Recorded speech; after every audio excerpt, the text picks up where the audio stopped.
We're watching the Yankees do the thing the Yankees do, which is win a bunch of games in a row, but then also, terrifyingly for me, possibly lose a bunch of games, right? They win 13 in a row earlier in the season. They lose 11 of 13 right after that. Now they're on a good streak. That's great. But, Tony, this all feels like a prelude to what is actually possible here. A 3 American League team tie for the wild card. That is possible. There would be a draft to decide it. I know the Yankees look good. I've seen this movie before. It feels like a season where that thing might actually happen. Justin Tinsley. We're witnessing complete and utter chaos. The Yankees have resurrected themselves for what feels like the 50th time this season. The Blue Jays are young, the Mariners are coming out of nowhere, and the Red Sox are collapsing just days before Tom Brady comes back to Boston. You would think Boston could close this out. They've got 2 against Baltimore and then 3 against the Nationals to close it out. But I'm done predicting this. I'm watching the chaos. I love watching the fire burn. And if I'm Rob Manfred, this chaos is music to my ears. Keep it going. Here's Rick.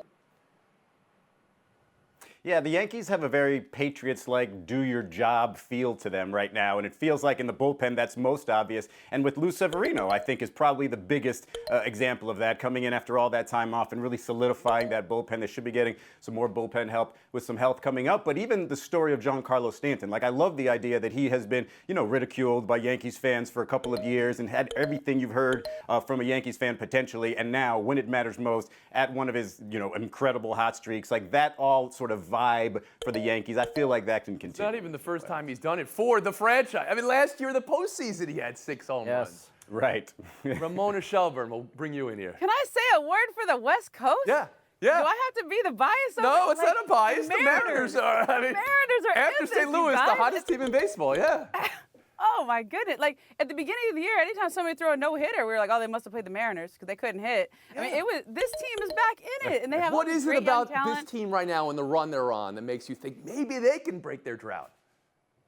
I think because there's absolutely no pressure on them. I mean, they were so bad at the beginning of the year, and they've gotten so much better. They have all this young talent that sort of arrived on the scene, and they're all coming together right now. So the Yankees have a ton of pressure on the Red Sox. They weren't supposed to win this year, but they've been in the lead here. So I like the young teams. I like the Blue Jays and the Mariners to come out of this. And I also vote for chaos.